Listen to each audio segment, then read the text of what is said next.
afternoon. I'm Sabrina Hagood. I'm the Chair of Diversity and Inclusion.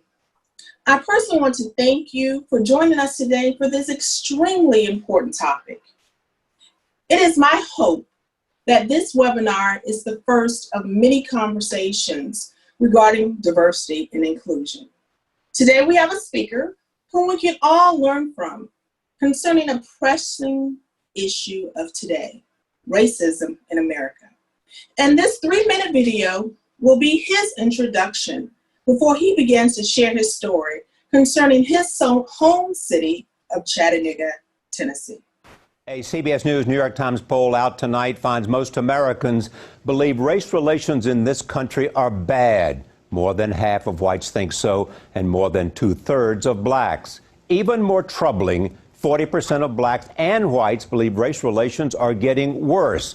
And this may be one reason our poll found big majorities, 60% of whites and 71% of blacks, believe most Americans are uncomfortable discussing race with someone of another race. Tonight, Elaine Quijano tells us about a group that is helping blacks and whites break down the racial wall by breaking bread together.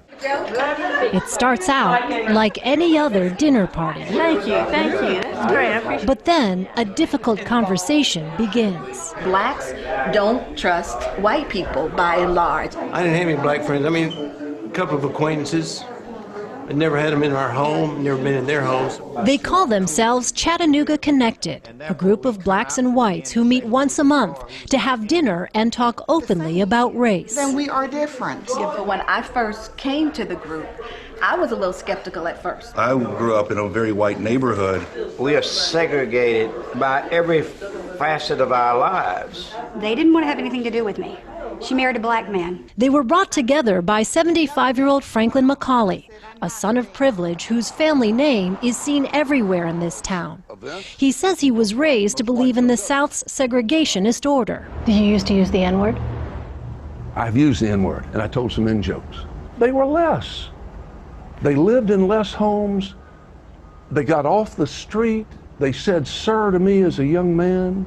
But in college, a conversation with a student from a nearby African-American school changed everything. He said, you know where we eat lunch?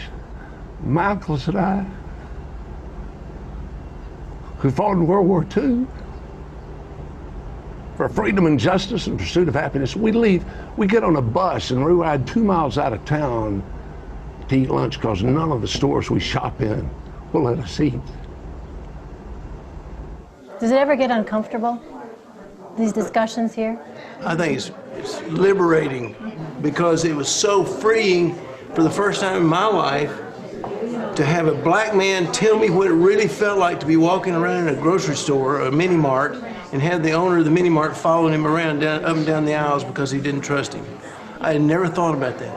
How does something like this even begin to chip away at some of the other barriers that African Americans face? If it all stops at this house, it won't do that much more. It's got to go other places. Finally seeing people by talking face to face. Elaine Quijano, CBS News, Chattanooga, Tennessee. Sabrina, my turn. Hi, Franklin. Good to see you. All the Realtors Association. I can't tell you how happy I am to meet with you today. I think you have tremendous influence in this city and this community. I think a word from you, a smile, a frown, a sentence goes a long way with how people feel about not only the house, the community that they're going to live in. Let me just say this one other thing before I go to that film. My wife and I had trouble, a little bit of trouble, buying our first house in Chattanooga in the 60s because we wanted to live in an integrated neighborhood, and the person who was showing us the houses was worried about that. We ran into the same thing when we went to St. Louis. The realtor in St. Louis tried to steer us away. We were working in all black communities, all black schools. They couldn't even get the idea. Anyway, you have tremendous influence, and you can do things and help and bring us together. So let me move to what you saw. That is what you saw was a meeting, a supper meeting of the Chattanooga Connected leadership team. in 2015, in July, CBS called me from New York City. And the man said, I understand y'all doing some interracial things down there. I said, I think we are. He said, we'd like to come video. I said, great, when you want to come? Tomorrow. I said, you can't come tomorrow. Give me 2 days and I'll get our group together. And so we did. They came down, they brought 3 cameras, spent a day and a half, and put that 3-minute section on national TV. Within 3 days, I got calls from Seattle, St. Louis, Charleston, Hernando, Mississippi, Phoenix, Jersey City, 16 cities across the nation of people saying, we'd like to do the same thing. How do you do it? So let me tell you what happened with that, how it happened, and then move on. My wife and I moved back in town in 2012, back to our hometown, both of us born and raised here. And the minute we got back, we had been in all black situations or majority black situations for quite a while in education. We started asking our friends, who are you black, our white friends, who are your black friends?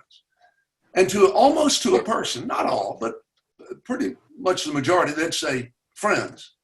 I'd say, yeah, people of color who are friends of yours. I don't have any black friends. Well, who do you know who's black? I don't know any black people. And that happened so often. That was 2012. We couldn't believe it. We were stunned.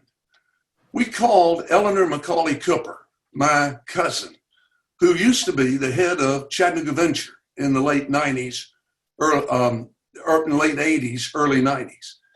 We said, Eleanor, this is what we're finding. What's happened? Things were getting pretty good, we thought, in Chattanooga.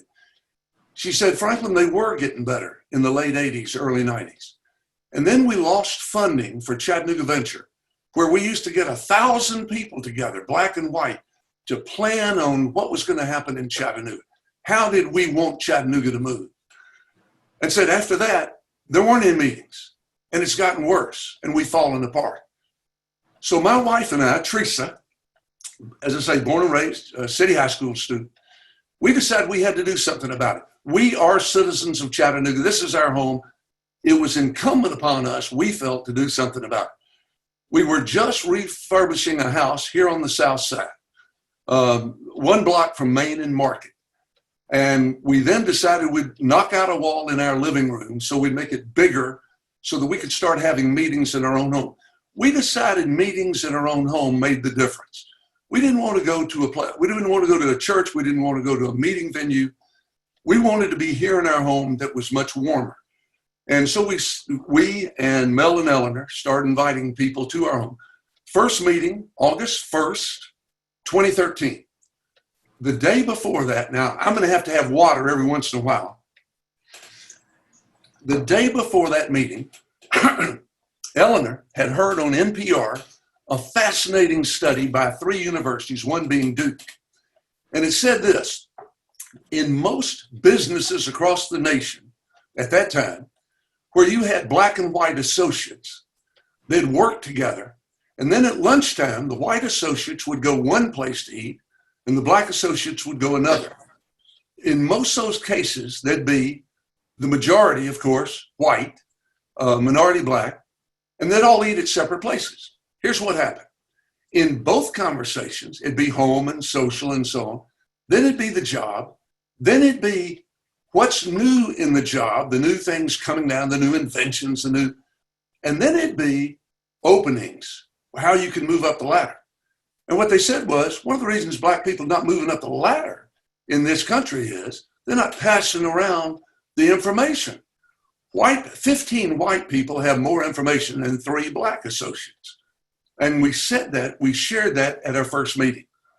In that first meeting, we start off with humor, and we said there are certain rules that we're going to use. And here were the rules. We said first, be honest, be courteous. Be honest, be courteous. No sense in saying anything if you're not honest, but let's be courteous. Second thing, no politics or religion. The reason we said that, we love to talk politics. We love to talk religion. But in this kind of thing, those 2 things are divisive, so we didn't have it. We also did not have alcohol. I'll tell you exactly why. We got some friends, one glass of wine makes them cantankerous. You don't need cantankerous when you got black and white meeting each other. And the last one is share your story. Now, how do we get people? We invited 25 people that night, but we invited them through other friends. We didn't know everybody. We didn't want to have everybody at our home that we knew. We wanted to have at least half we did not know. So we called some friends, white and black, said, invite your friends. In all, we invited 25 people for that first meeting, had 23. It was a lovely time. It was a time of sharing. We laughed, we met. I'll tell you what, we met first in the kitchen. The kitchen is the great leveler. Meet in the kitchen. You can't help, when 25 people are in your kitchen, knocking elbows, you can't help but talk, and you're eating and drinking your punch and your coffee, and it makes for a wonderful evening.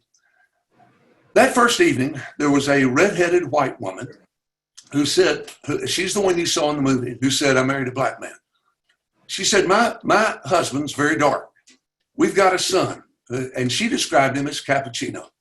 She said, let me tell you, now this is 2013. She said, let me tell you what happened last week. We went out in our little community of Ottawa to a restaurant.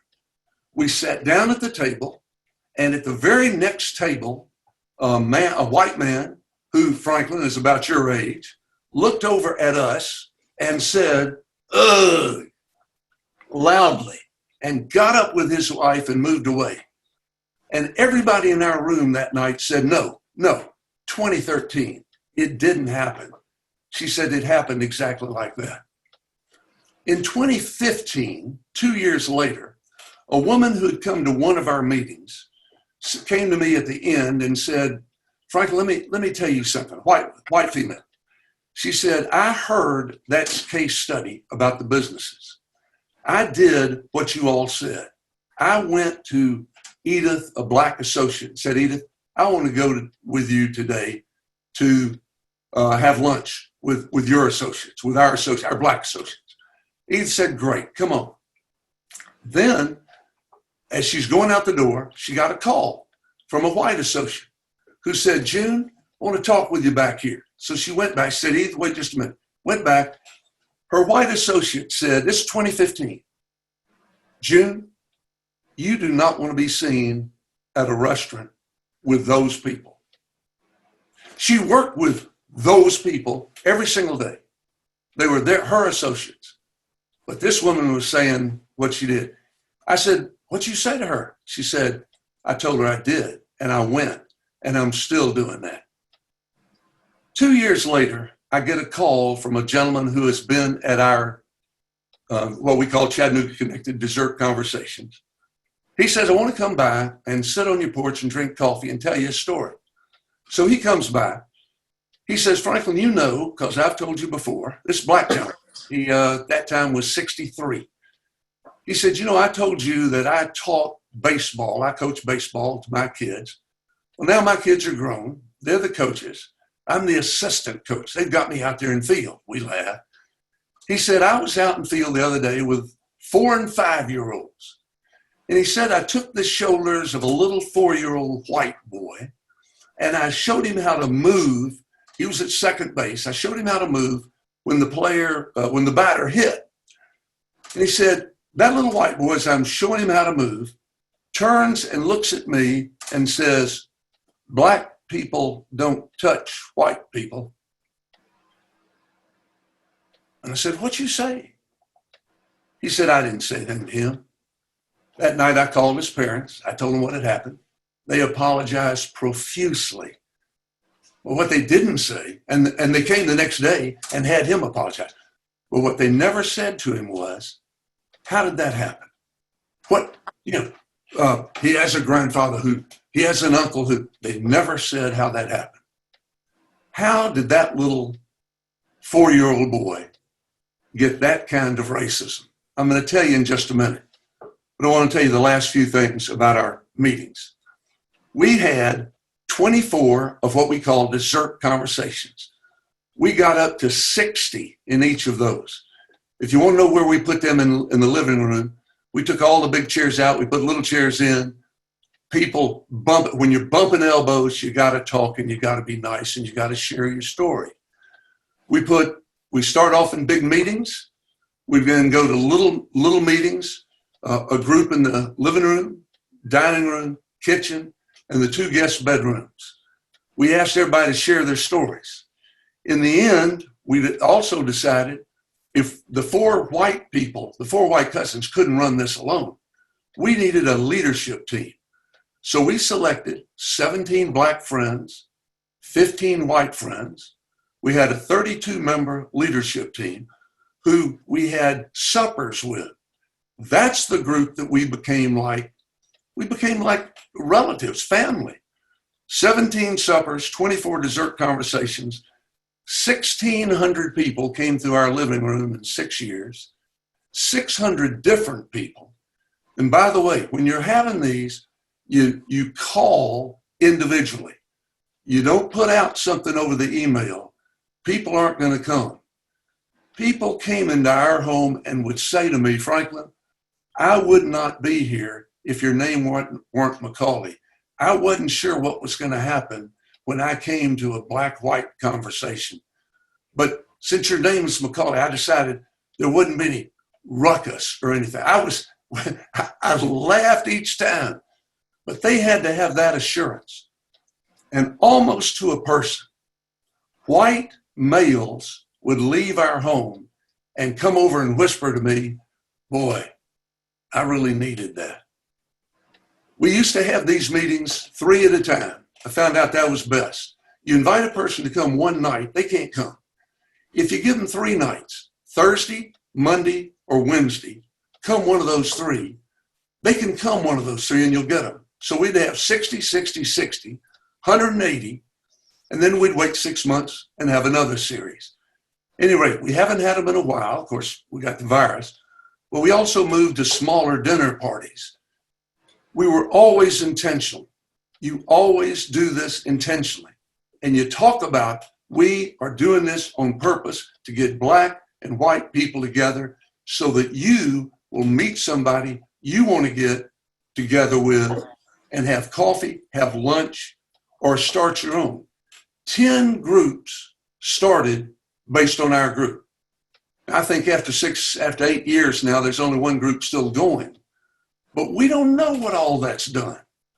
But there are 87,000 people in Chattanooga, 370,000 in the wider Hamilton County. Ladies and gentlemen, we all need to do this. We need to step out intentionally and try to get people together. Now let me go back to that little 4-year-old, please. I asked you, because I had to sit there and think about that. How did that little 4-year-old, this was 2016, just 4 years ago. How did that little 4-year-old white boy hear that? I'll tell you exactly how. I'm 80 years old. I was born in 1940. 1940, I was born with 3 privileges. I was white, male, and my name is McCallie in Chattanooga. Listen, I know that's a privilege. I didn't earn that. I was born with that. I'm very proud of my grandfather, my great uncle who founded McCallie School, but I had nothing to do with it, but I got all the privileges of that. I didn't know what a privilege I had until I was 7 years old. I walked across Dodge Avenue from McCallie School. I wasn't supposed to. Mother didn't know I'd done it. Went into Schultz's grocery store, mom and pop grocery store. We didn't have, the big box stores. And when I came in, Mr. Schultz, who knew my mother, of course, said, young Mr. McCallie, you can have anything you want here. You got credit. Well, I had no idea what credit was, but I knew I wanted a popsicle. So I went and got it. I was eating that popsicle on the way. I was so proud. Got home. I made a mistake. Got home with that popsicle. Mother said, Franklin, where'd you get that popsicle? Mr. Schultz's grocery store. Honey, you didn't have any money. Mother, I don't need any money. I got credit. She said, sweetie, credit means I still have to pay for it. Oh, no, Mother. Young Mr. McCallie can get anything he wants. And she said, oh, well, hold it. We got a problem here. She sat me down for about an hour, as I remember, and tried to explain to me what the McCallie name meant and what it should not mean. And I learned 2 things. I learned, 1, I was not supposed to use the McCallie name in ways like that. And the second thing I learned was, but I could. And I'm afraid as a teenager, as a young man, I did use it. I had a privilege and I used it. I know that. What else happened? I got to tell you, racism in the 1940s, 50s was all around. To say it was in the air we breathed and the water we drank it's true. Everything around me. I had a colored maid, colored being the term at that time. She spanked me, she raised me, she fed me, she clothed me, but I knew she was colored. And I knew that the people on the campus working in the cafeteria, the maintenance staff, the laundry, of course we had that for the boarding students, I knew they were colored. I knew colored wasn't as good as white. I knew that. How did I know that? I knew that from everything we did. I knew that when we got in a car and rode down the street and saw all the wonderful white homes, and then we'd get over to a street and I'd say, whose homes are those? And my mother and father, great Christian souls, sweet Bible teachers themselves, love thy neighbor as thyself, would say, they're the colored homes. And I knew I didn't want to live like that. I knew I was better than they. I was taught, everything taught me I was better than they. Something else I picked up on, Civil War. Now, World War II was going when I was there, but the Civil War was the biggie. And one of the things I knew about Civil War was I was Confederate. I waved that Confederate flag. You say, how did a 4- and 5-year-old boy know to wave that Confederate flag? Because everybody was. Everybody was saying Dixie. When we went out to play guns, I was General Lee. I was Robert E. Lee and Stonewall Jackson. Don't ever call me General Grant. And then one day, at 8 years of age, I went up on the top of Missionary Ridge, and there's this big monument. It said OHIO. I came home and I said to my dad, OHIO? He said, yeah, Ohio. I said, well, aren't we Tennessee? He said, yeah, but that's where the Union troops went up the Missionary Ridge, right there at McCallie School, and beat back the Confederates and went on to win the war. Win the war? We lost the war? I'm an 8-year-old boy saying we lost the war. And I meant that. And he said, wait, honey, wait. We got rid of slavery and we saved the Union, but we lost the war. After that, I sang Dixie louder. I sang the song, Save Your Confederate Money, Boys, the South's Gonna Rise Again. I was a Confederate. 10 years of age. I know the rules. I know the law. I leave Fort Wood Place, where Bright School was, my school. I walked down to McCallie and Central. Most of you know that intersection. The bus came there, straight shot to McCallie School. I got on the bus. I put my little token in the box. White bus driver. I turned around to look, and I was stunned. A total bus filled with colored people. There was one empty seat, but a colored woman was sitting by it. I knew the law. I looked at her. She was going to move. She's going to get up for this white boy and let me sit, and I wouldn't have to sit by a colored woman. I mean, there'd be 2 seats there. But I didn't have to sit by a colored. I knew that. She didn't move. I turned around and looked at the bus driver. I knew what he was going to say. He was going to say to her, get up and move and let that young man have that. He didn't say that. He took off. All of a sudden, I'm holding that strap. The bus is going. All these eyes are looking at me. And thank goodness for that sweet black woman. She patted that seat and she said this twice, honey, it's all right. You can sit right here. Honey, it's okay. You can sit right. I sat down like this. I didn't move a muscle. Nothing. I don't know whether she spoke to me. I was first to get off. 2 miles later, when I got off that bus, I wasn't black. I hadn't been hurt. But I got to tell you, I didn't go tell my mother and father that I'd sat by a colored woman on the bus. 1 year later, I'm 11 years old. We've gone out to Tucson, Arizona, and then up to Grand Canyon. We're coming back. My 2 brothers and I are getting so tired of being in the car. We're saying to Dad, when are we going to get home? At about Dallas, he got tired of that. He said, look, we're going to go to Overton Park Zoo. Greatest zoo in the world. You're going to be so impressed with it. You're going to love it. That's great. We got to Overton Park Zoo on that morning. And here's what we saw. I want you to see. This is exactly what we saw. I hope we've got it close enough. I'd never seen a sign like this. No white people allowed in zoo today. But there were people in there. And Dad said, uh-oh, can't go today. I said, why, Dad? There are people in there. He said, they're colored people. Well, he didn't know I said I colored woman. I could go there. It wasn't going to hurt me. He said, we can't go. I said, I don't understand this, Dad. He said, look at that other sign. So here's the sign. By the way, these are by the great black photographer Ernest Withers. His children have a, can you see it? Can you see what it says on there? So Thursdays, colored only. And Dad said, look, it's Thursday, it's colored only. I got angry. I didn't get angry at the people of Memphis, the officials. I got angry at the colored people. They're keeping me out. My father said, wait, Franklin, wait. We can go Sunday, Monday, Tuesday, Wednesday, Friday, Saturday. We go 6 days, and the colored people go 1. Now, let me tell you what my father didn't say. Now, here's this great, Chris, I loved him. I did everything my father said. He was a great headmaster, McCallie. He was a great man. But he did not say to me that day, this is terrible. We get 6 days and they get 1. He didn't say that. He made no mention of that. It was just like, well, of course, white people get 6 days and colored people get 1 day. And I was so mad at the colored people.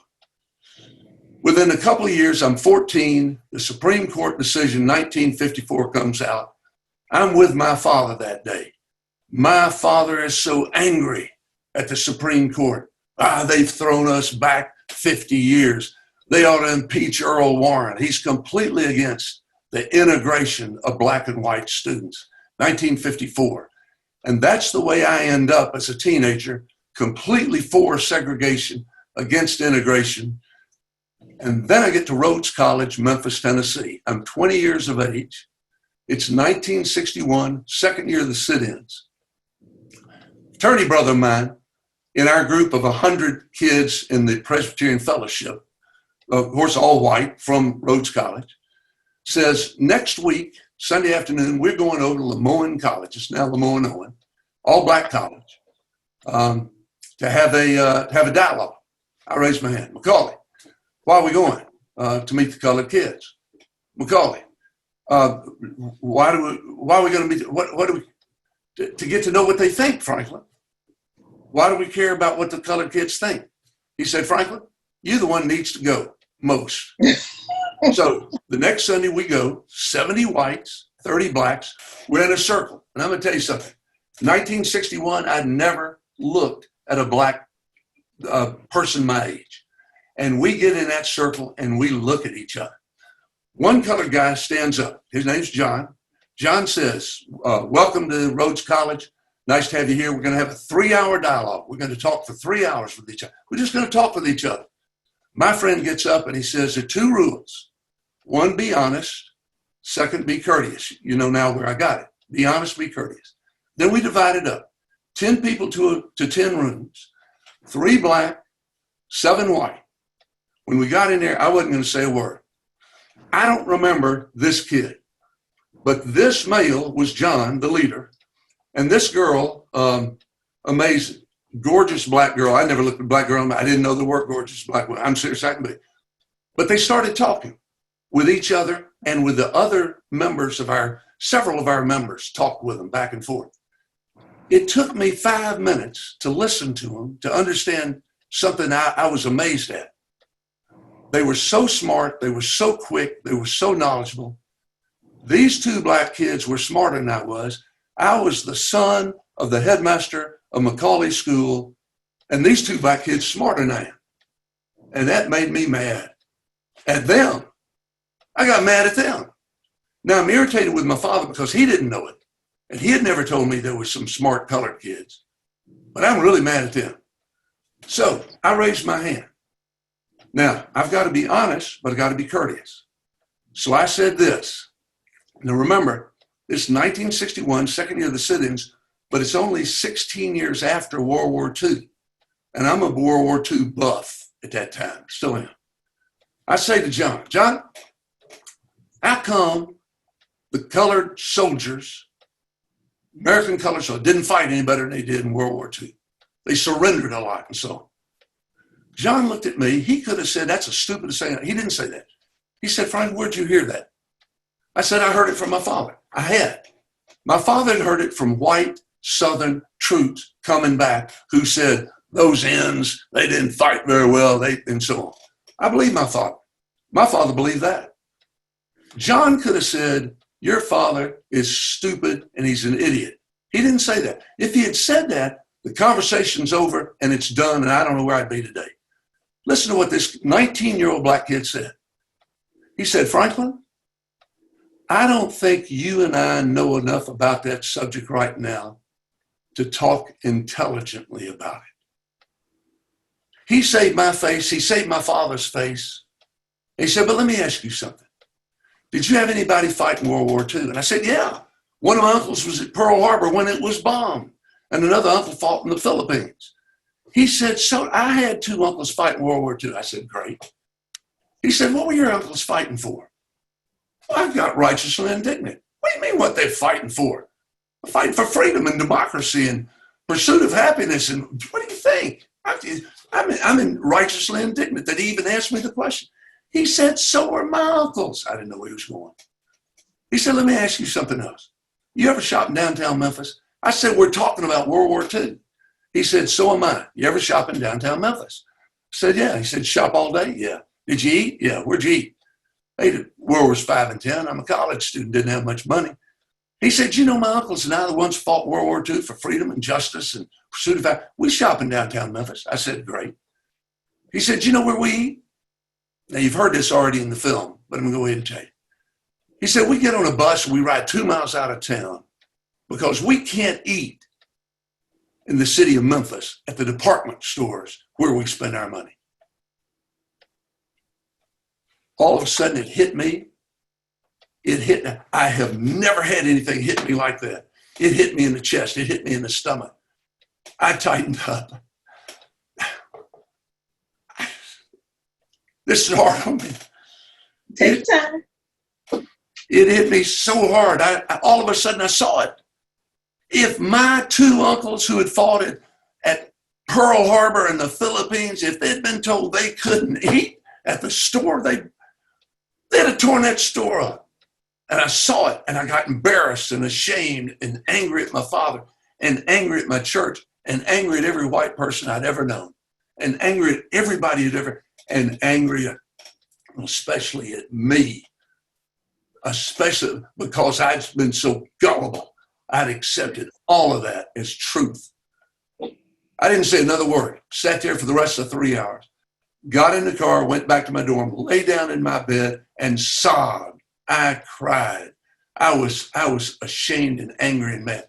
Next day I went in to Dean of Men. He had gone to McCallie School with my father. And I said, Nadine, I know I'm not working hard. I haven't been working hard. Hadn't been doing what I should have in my study. But that's not the issue today. We're an all-white Christian college. We study math and English and science, and we don't even know those people across the street. This is ridiculous. And that week I dropped out. Came home, had to say why I came home. Told them why I came home. Told my mother and father. Worked 3 months in Erlanger Hospital as an aide. If you ever want a job where you learn a lot and you see the hurt, the anguish, go work in the hospital. It feels so great about those people. Went to the Navy, spent 2 years in the Navy, tried to make black friends on my ship, Prairie, destroyer tender, San Diego and Yokosuka, Japan. 800 white guys, 19 black guys. None of the black guys wanted to be friends with me. I was too big and I had this Southern accent, and they didn't trust me. Got out, came back, married my childhood sweetheart. By the way, Teresa Brandfast, born and raised here, went to City High, as I said. She was 12, I was 13 when I first met her at the church camp. I fell in love with her. I said that day I'm going to marry her. She didn't say it. It took a while for her to understand that we were going to be married in 11 more years. This summer, we've been married 57 years. You want to clap wherever you are, please do so. Teresa and I have been partners in everything interracial we've been doing together. And that's been terrific for us. Went with her back to Maryland. She was already teaching. I finished school at Towson University. I owed the state of Maryland 2 years teaching in the public schools because they'd paid my way through my last 2 years of college. Went on to Harvard, got my master's, came back. Now here's where my privilege again sets in. When I get back to Chattanooga, I don't apply to teach at McCallie School. I walk into the headmaster's house, who is my father. And I say to my father, Dad, I'm ready to teach at McCallie. Really want to teach, but you got to integrate. He says, can't integrate. Those people can't do our work. I said, yeah. I said, Dad, you don't know those. We have 10 arguments that summer, 10 big arguments. And the last argument ended with Dad yelling at me, screaming. We're sitting in his den, and he screams at me. And he says, why are you all saying the same thing to me? But he screams. And he meant my older brother, my younger brother, my sister, my cousin who was working also at McCallie. And I yelled back. He yelled at me. I yelled back, Dad, you taught us the philosophy, love thy neighbor as thyself. We're just implementing what you taught. My father got real quiet. I thought he'd heard me. My mother rushed in. She never yelled. She yelled that day. She said, don't you ever come up here and talk about race relations with your father again. I turned to my dad, and he said, I can't do it. I left. I went to Howard. Thank goodness they took me. So I taught at Howard for 3 years, 2 years English, and then third year as assistant principal. During that first year, a magnificent year for me, my wife, Teresa, worked at Piney Wood, the elementary, was the home liaison to the Emma Wheeler homes. And then she left because she was pregnant. We were going to have our first child. It was an outstanding year for me at Howard High School. One little story, had a kid kept giving me trouble, not disciplinary trouble, intellectual trouble. And I'd say white, he'd say black, I'd say up, he'd say down. I finally said to him, son, what are you going to be when you grow up? He said, I'm going to be an attorney. I said, you're already practicing on me, Walter Williams. Judge Williams. He became Judge Williams. And we've laughed about that forever. During that first year, I was called by my friend Moses Freeman, former city councilman. Many of you know Moses. He called and got me in on a march, a civil rights march. And he said, we need more white people. When I got there were 99 black people, and I was the white person. We laughed about that a lot. But that was in the paper the next day. And there was a picture, and Moses and I are in it. And also it's said there was one white marcher. Phone rang, 6 o'clock in the morning. I had a pretty good idea who was ringing me at 6 o'clock in the morning. My father got on the phone, and he said, Franklin, you have ruined yourself. You've lost all your friends. You might as well leave Chattanooga. That was an awful thing to do for you to be involved in. That was a tough morning. And he was having real trouble with it. That was April of 1960, or May of 1969. The next year, I was made assistant principal after 2 years of teaching, because the federal judge said to the school district, you will put white assistants in Riverside and Howard. You will put black assistants in City and Brainerd. And that's what they did. My third year, and last story I want to tell you. My third year as the assistant principal, Clifford Hendricks, Dr. Clifford Hendricks, many of you will remember him, came to me, and he was the principal. And he said, look, I'm sending a Spirit bus up to Nashville, where our football team, as you know, is playing Nashville Pearl High School, now Pearl Cone. And I got to send this Spirit bus, and I have to have an administrator, and you're the one. I said, Cliff, I love it. Send me. I want to be on that bus. So Joyce G., black female chemistry teacher, wonderful teacher. She was going to be the teacher, and I was going to be the administrator. On an Friday afternoon, we got on that bus. We got over Monteagle Mountain, 15 minutes over there. The Greyhound bus blew a tire. Happens to pull over to grassy spot, thank goodness. And I said to Ms. G, would you please get out with the kids and let them play in the grassy stuff, Frisbee and stuff. Let me work with the bus driver about the tire. I go up to him, white guy, so we're the only two whites on there. He says, I can't leave, Mr. McCallie. I have to stay here. You got to get the tire. He gives me the number. I go out to hitchhike. First car by are some black parents of our football team who see our black kids out there and then see me. They stop and say, Mr. McCallie, what are y'all doing out here? I said, well, we don't want to be out here, but here's why. They took me on into Manchester, Tennessee. And I said, please drop me at a filling station. You all go on to the game. I'm going to get a new tire. They go ahead and leave. I give the filling station man the tire requirements. He said, I don't have that tire. I've got to go to Murfreesboro. 4 hours later, the guy gets back. We go out. He fixes the bus. It is now 8 o'clock. It's dark. And I say to the kids, who have been terrific, by the way, Ms. G said they were wonderful. I say to the kids, guys, you all can't, we can't make the game. I'm sorry. They say, Mr. McCallie, we don't care about the game. We want to eat. Now, here's a key. This is 1970. 1964, the Open Accommodations Law is passed by Congress and signed by LBJ. That means all restaurants, all motels, hotels, public accommodations, anybody can go, no problem. I wasn't worried at all. I knew that, 1970. I say to the bus driver, drive into Manchester, Tennessee. He drives in, we see a little mom and pop, no franchises at that time. He sees mom and pop burger joint, he pulls in. He pulls toward the building and then away, out of the way of the cars. We get out, we go 2 by 2, we get to the front door, bang, bar comes down, lights go off, and the owner calls out from inside, although the jukebox is going, plenty of people inside, all white. We're closed. I looked at my watch, 8:15. I call back, what time do you close? He looks at his watch. He calls back, 8:15. 8:15, that's interesting. So I say to the kids, okay, get back on. They don't complain. They don't argue. They don't complain. They don't grumble. They get back on the bus. We go on down the road about another mile, stop at another place. That place closes at 8:30. Exactly the same scenario. And the kids turn to me and say, what's going on, Mr. McCallie?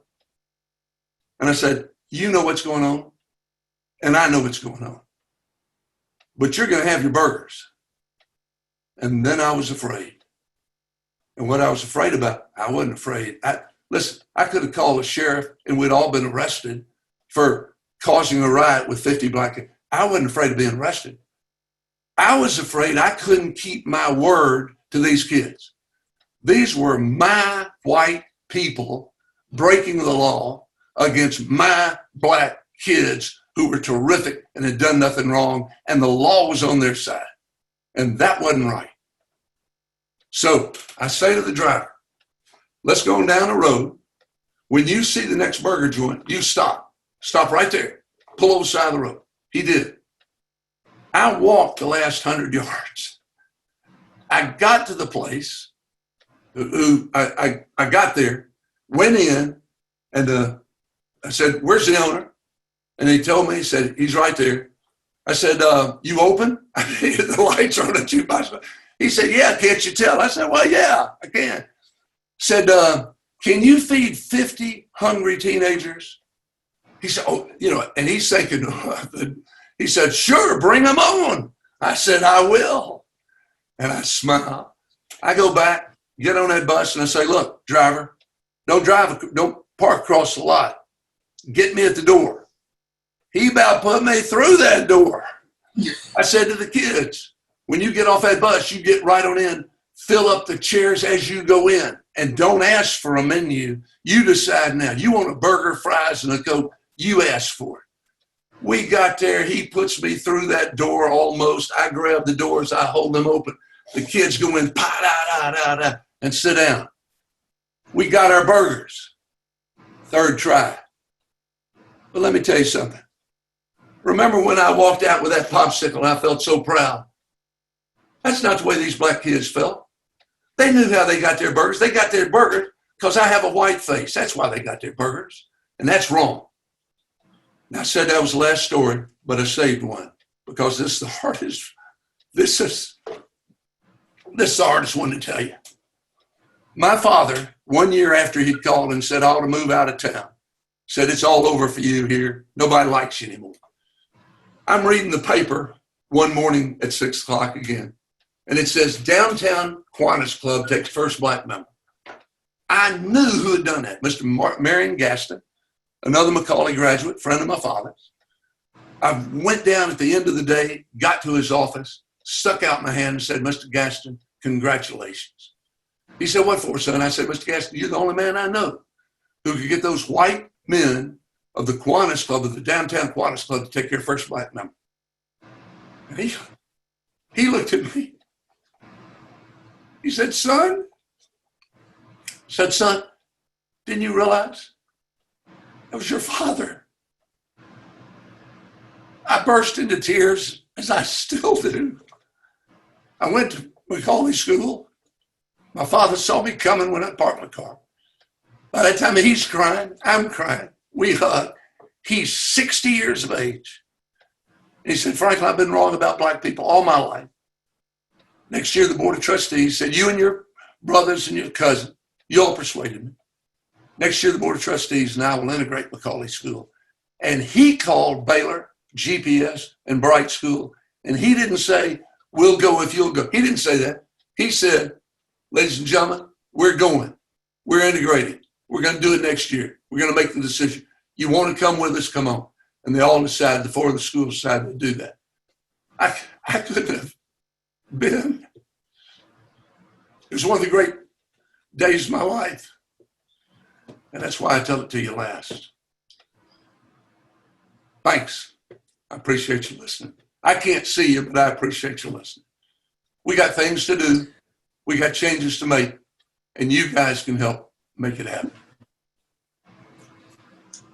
I would like to thank you, Franklin, for not just sharing your personal experiences, but sharing your insight on where we have been, where we are today, and where we need to go. Now, I know some people are saying, well, how do I talk to my Black friends? So I want to read something that I don't know who wrote it, but it was something that was written during right after Ahmaud Arbery's death. So this may give you a little insight on some things to do and some things not to do. And it starts, your Black friend is trying to be okay. Your Black friend in the past 30 days has watched a Black man get shot while jogging, Ahmaud Arbery. A Black woman gets shot, dead while sleeping, Breonna Taylor. The murder of George Floyd by a police officer. And leadership not uplifting, not showing compassion, but doing just the opposite. Your Black friend is trying to be okay. Please don't ask us about looting. Please don't chastise us about the rioting. Please don't tell us all lives matter. Please don't minimize our fear. Please don't bring up Black on Black crime. Please don't ask us about Chicago. Please don't say, if you act like a wildly successful Black person, usually Oprah, Obama, Colin Powell, Denzel, or Will Smith, please don't judge us. Your Black friend is trying to be okay. Listen to your Black friend. Empathize with your Black friend. Support your Black friend. Pray for your Black friend. Pray with your Black friend. Just let your Black friend know you really care. Your Black friend will remember who truly had their back during this difficult time. They will remember who was more concerned about a looted Target. They will remember your posting a thinly veiled and racial offensive meme. They will remember you calling looters savages. They will remember your silence. about their Black life and the Black lives of others. It's really easy. Do whatever you can to help your Black friend, because your friend, your Black friend, is trying to be okay. Like I said, I don't know who wrote that, but I know how powerful it is. Yeah. And it touched on everything that we as African Americans hear. And, you know, and I have this different things, you know, people doing the protests. I had to explain to people, protesters were protesting. Looters were looting. Those two things were not interchangeable. So, once again, during this webinar, we have posted a link in the chat box on an implicit bias test that the National Association of Realtors has featured on their website. If you have not taken a similar test before, I encourage you to take this test to discover your attitudes or beliefs about various topics. I think our first webinar in this very important series has taught us that there are keys to eliminating racism. And one is being willing to talk and to listen to one another. Continue educating each other and be willing to acknowledge our own bias. Thank you again for joining us today, and have a great day.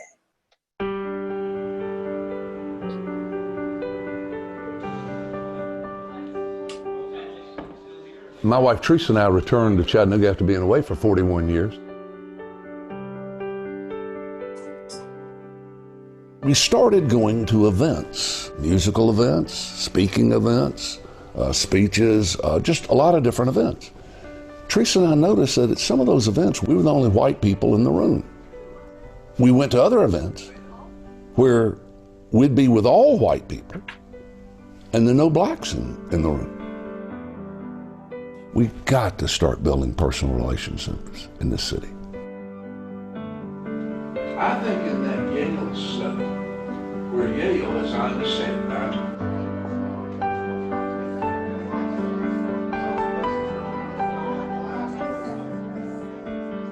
we know socially we've progressed in terms of integration in lots of ways, but I think we have slipped behind in our own intentional reaching out. And as a result, we were not engaging. We were not working together. We were not befriending. And so we said, well, let's bring together some people. Let's bring together friends, black and white, and talk about it. What do we need to change? What needs to happen? When the Four Cousins first started, we said, we have one mission. And that mission will be to build friendships between black and white people. That was number one, and it was intentional. Most of us do not have time to just go out and independently create these relationships among races. And so I think Chattanooga's Connected, I think it does the whole premise. If there's 50 people coming, the goal is 25 white, 25 black, Hispanic, whatever, so that you actually are sort of forced over dessert to sit down and learn something about somebody that otherwise you probably never would take the time to do. What Chattanooga Connected is trying to do is to make sure that we break through the barriers of fear and ignorance that keep people from having those kind of interactions, so that you can begin to start to see each other in terms other than just black and white, but as human beings. Exactly. We all eat. And that's why, you know, one of the characteristics of Chattanooga Connect is we sit down, we have a meal. Okay, you know, when you sit with somebody and you eat with somebody, you drop a whole lot of inhibition and a whole lot of fear, really. Regardless of relationships, I think the foundation of a healthy relationship, whether that's a parent-child relationship, whether that's a supervisor-worker relationship, whether that's a marriage, and in this relationship, it's built on healthy communication and knowing how to talk to people. And not every conversation is going to be positive. So it's about talking through difficult conversations about what race relations look like. You know, it's in our DNA that white oppression is in my DNA and your DNA has been oppressed. That is not a good feeling. I was never comfortable talking about race. And as far as I was concerned, what's the issue? There's no issue. So it is I think you used the word liberating one time. It's very liberating to come into a group of folks who are different than you and be able to share the differences. I think that the Chattanooga Connected meetings and gatherings provide a safe environment where people can say what's on their mind and not be attacked for it, and we just set some ground rules that we have an open discussion. Say what you want to say, do it in a respectful manner, and give everyone an opportunity to respond to that. And when we have that environment of security and trust and respect, then it just opens it up for the conversation to really go deep. And that's what I hear a lot about arguments from people who think of themselves as white, that, well, that happened in the past, and it was, might have been my great-great-grandfather, but it's not me.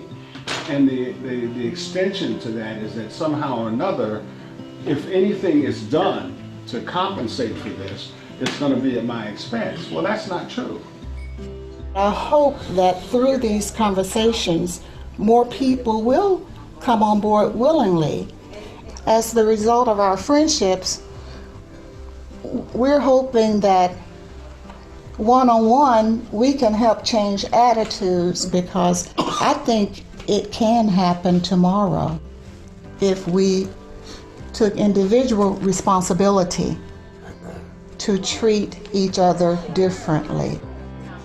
Our impact into the larger community is the residual of how they go forth in their daily life and their professional life. If they have a deeper understanding and a deeper knowledge of people, their struggles, their history, that they're going to bring that into what they do. They're going to bring that into their social interactions. They're going to bring that into their professional interactions.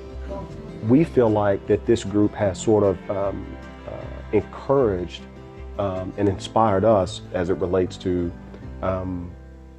being a part of making this a great and equitable place to live, work, play, and learn. And primarily, the first reason is we have a kid that's got to grow up here. I think as a mom, I want to see this affect my kid.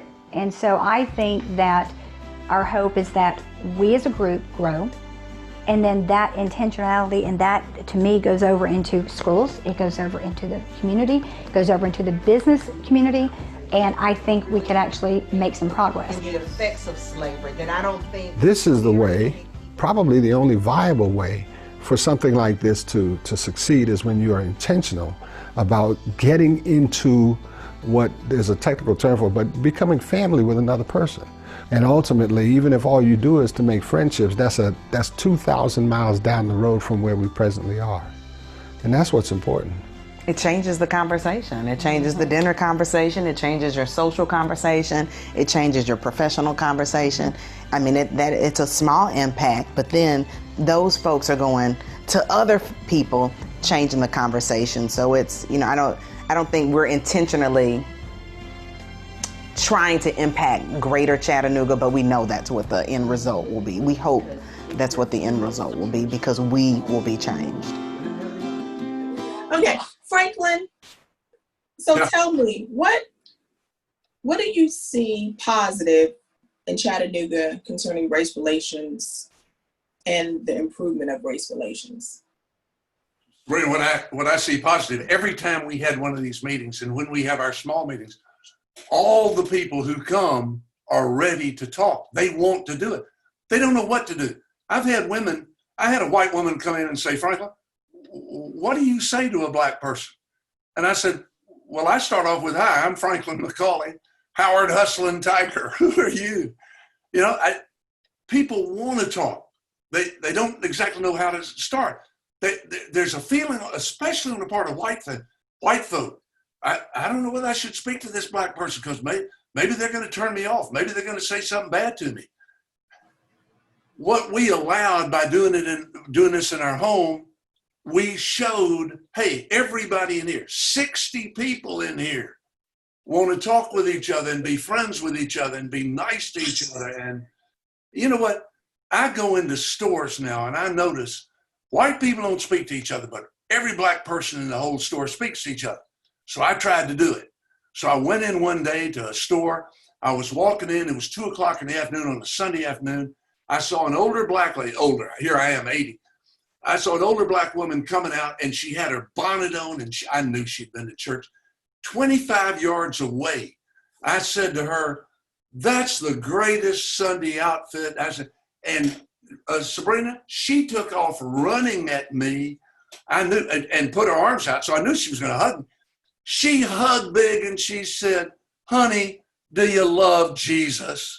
And we had the next 20 minutes standing there in the door of the store talking about her church and her love of Jesus. And we just had a wonderful time talking. I intentionally wear my Howard materials on the bus, on the freedom bus, going out into stores so that black people will know I'm a white person they can speak. And they'll say, when were you at Howard?